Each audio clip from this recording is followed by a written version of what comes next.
nung panahon na nangangailangan tayo, sila yung nandyan.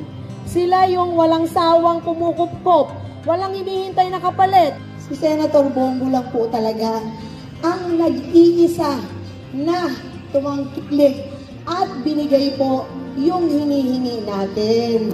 Kaya po meron tayo ngayong munisipyo na napakaganda. Yan po ay isang pangarap lang sa atin, di ba? Kasi hindi naman biro yung halaga na gagastusin dyan.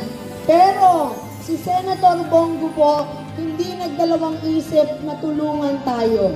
Ha? Hindi po yabang namin yan. Yabang po natin lahat yan.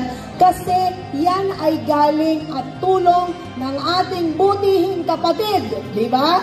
Dito sa bayan ng Iba, walang iba po kung hindi si Senator Christopher Lawrence Bongo.